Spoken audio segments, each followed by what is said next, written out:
Hello, all my dear viewers. Very warm welcome in my YouTube channel English Junction by JJ. Today I am going to explain you class 8 poem Geography lesson. This is very interesting poem. In this poem you will read about the reality, what the people think, and this poem is written by the author. Name is here. The author name is Zulfikar Ghosh. So today we will read about the poem written by Zulfikar Ghosh. But as about the poem name, geography lesson, but you will not going to read about anything about a geography. It's not about a geography. It's about a land and a world. So now the first line is started with a jet sprang into the sky. Before start explaining the first line, I want to give you some idea that in this poem, poet is going to visit.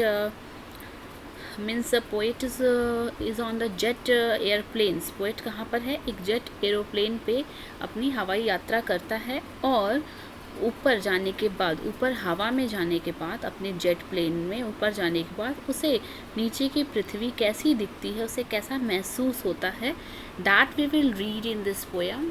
All about the feelings and what poet think, what he imagines.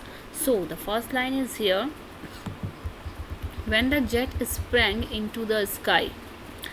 जब poet का जो jet sprang means उड़ा, jet जो था, उसका plane जो था वो बहुत ही तेज़ी से आसमान में उड़ा. It was a clear why the city has developed the way it had. उस समय आसमान कैसा था? बिल्कुल क्लियर था.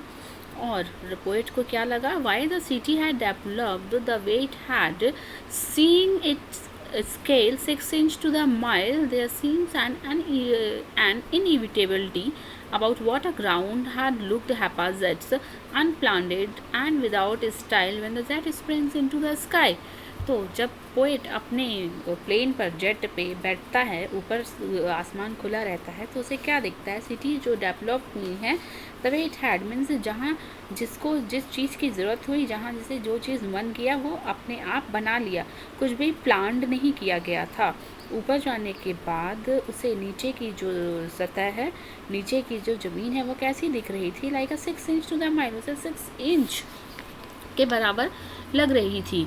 There seems an inevitability means that can not be avoided, जिसे कि झुटलाया नहीं जा सकता है, जिसमें कि चेंज नहीं किया जा सकता है, जिसे कि अवॉइड नहीं किया जा सकता है. About what on ground had looked haphazard means ऊपर जाने के बाद इसे झुटलाया नहीं जा सकता है कि धरती पर जिस चीज़ की ज़रूरत पड़ी उसने वहाँ पर वो चीज़ बना ली.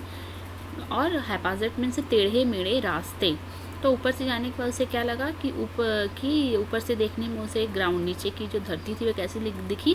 टेढ़ी मेढ़ी रास्ते दिखे उसे, टेढ़े मेढ़े रास्ते दिखे, जिसे कैसे भी अपनी सुविधा के लिए, अपनी ज़रूरत अनुसार लोगों ने बना लिया है. कुछ भी प्लान्ड नहीं किया हुआ है और कुछ भी जो है स्टाइल से नहीं किया हुआ है. When the jet sprang into the sky, जब उसका जेट ऊपर था, आसमान में था, उसका पोएट का जेट एरोप्लेन जो आसमान में था, तो पोएट को ऐसा लगा ऊपर से देखने में धरती में कुछ भी प्लान्ड करके नहीं बनाया गया है. Now what the poet said in a second paragraph, when the jet reached 10,000 feet. अब जो कि पोएट का जो जेट प्लेन है वो 10,000 फीट ऊपर चला गया है आसमान में. It was a clear why the country had cities where the river ran. Now अब पोएट को ये चीज़ समझ में आने लगी है कि क्यों कंट्री और सिटीज़ जो हैं रिवर के किनारे ही बने हुए हैं. And why the villages were populated, why the valleys were populated, not villages, sorry, why the valleys were populated. Valleys means समतल ज़मीन जहाँ पर लोग रहते हैं, वहाँ पे इतना पॉपुलेशन क्यों है? क्योंकि मनुष्य, इंसान अपनी ज़रूरत के अनुसार ही अपनी ज़रूरत के अनुसार की चीज़ों के पास रहना चाहता है. इसीलिए मनुष्य की सबसे एसेंशियल नीड क्या है? इंसान की पानी. इसलिए मोस्टली जो वैलीज़ हैं पॉपुलेटेड हैं, वही वैलीज़ पॉपुलेटेड हैं जो रिवर के करीब हैं, जो वही सिटीज़ और कंट्रीज़ कहाँ बसी हुई हैं? जो लैंड है वो जहाँ पे पानी है करीब में, रिवर और रिवर के करीब में बसी हुई हैं कंट्री और सिटीज़, और लोग भी उसी वैली में, मतलब उसी एरिया में ज़्यादा आबादी वाले लोग हैं जहाँ पे समतल ज़मीन है और पानी है। मीन्स लोग उसी एरिया को चूज़ करते हैं जो उनके लिए बेनिफिट हो, जहाँ उनका फ़ायदा हो। The logic of geography that land and water attract man. और जैसा कि उसने अपने जोग्राफी के लेसन में पढ़ा था पोएट ने कि लैंड और वाटर मीन्स ज़मीन और पानी लोगों को अट्रैक्ट करता है अपनी ओर। वॉज क्लियर डेलिनेटेड, वो अब पोएट को क्लियर हो चुका है, वो अब पोएट को क्लियर हो चुका है। वॉज क्लियर डेलिनेटेड मीन्स स्ट्रक्चर, वो जो स्ट्रक्चर जो उसने उसके दिमाग में बसा हुआ था वो ऊपर से देखने में अब क्लियर हो गया है कि लोगों को क्या अट्रैक्ट करता है, लैंड और वाटर लोगों को अट्रैक्ट करता है। जैसा कि उसने अपनी ज्योग्राफी के लेसन में पढ़ा था वो चीज़ अब उसे क्लियर हो गया है जब उसका जेट जो है, उसका प्लेन जो है 10,000 फीट ऊपर पहुंच चुका है। Now the third para, when the jet rose 6 miles high, अब जो कि उनका जेट जो प्लेन है वो और ऊपर उड़ चुका है। कहाँ उड़ चुका है? 6 माइल्स ऊपर, 6 माइल की ऊंचाई पर चला चुका है। It was a clear the earth was round. अब पोएट को ये भी क्लियर हो गया कि हाँ दुनिया गोल है, अर्थ राउंड है, जो कि उसने पढ़ा था उसे ये चीज़ भी क्लियर हो गई कि earth was round and that it had a more sea than land. और अब ये भी क्लियर हो चुका है कि धरती पे, अर्थ में ज़मीन की तुलना में पानी ज़्यादा है। Now in our next para what it is given here, but it was difficult to understand, लेकिन पोएट को क्या चीज़ डिफ़िकल्ट लग रहा है समझने में, जो कि पोएट ने सब कुछ पढ़ा था ज्योग्राफी लेसन में, वो सारी चीज़ उसके माइंड में क्लियर हो चुकी है। बट एक चीज़ जो लेके पोएट के माइंड में क्लियर नहीं है, क्या है? Difficult to understand that the man on earth found causes to hate each other, to build wall across a city and to kill from that height, it was not clear why। Means ऊपर जाने के बाद जो कि poet ने अपने geography lesson में पढ़ा था वो सब कुछ उसको क्लियर हो गया कि धरती पे पानी ज़्यादा है in comparison to land, and पानी ज़्यादा है, एंड अर्थ जो है गोल है। लेकिन उसके समझ में ये नहीं आ रहा है ऊपर जाने के बाद कि क्यों, चूँकि ऊपर जाने के बाद उसे नीचे देखने में कोई भी वॉल नहीं दिख रहा है, कोई भी बाउंड्रीज़ नहीं दिख रही है। लेकिन जैसे जैसे उसका जेट एयरप्लेन्स नीचे आ रहा है तो उसे कंट्रीज़ के बीच में और सिटीज़ के बीच में, इंसानों के बीच में क्या दिख रहा है? एक दीवार बनी हुई है।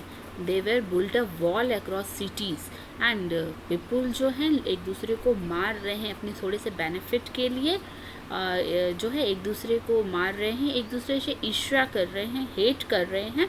And they built a wall across cities, वो कंट्रीज़ और सिटीज़ के बीच में दीवार खड़ा किए हुए हैं। सारी चीज़ तो पोएट को हाइट पे जाने से, ऊपर आसमान में जाने से, अपने प्लेन में बैठने से क्लियर हो गई। बट ये चीज़ें लेखक को अभी भी समझ में नहीं आई कि क्यों लोग एक दूसरे से ईर्ष्या करते हैं, हेट करते हैं, and Y man made boundaries between them.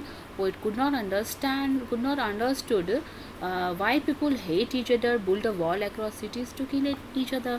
और एक दूसरे के बीच में, एक दूसरे के घरों के बीच में भी वॉल बना के लिखा हुआ है। एक दूसरे से इतनी ईर्ष्या है कि एक दूसरे को किल कर दे रहे हैं, मार दे रहे हैं।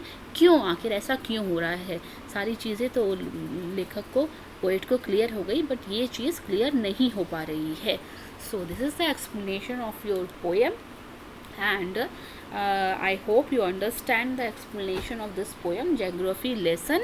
Very interesting poem it is, and if you like the explanation of my poem, then please like, subscribe, and do comments in a comment box. Thank you. Hope you understand and enjoy the explanations of my poem.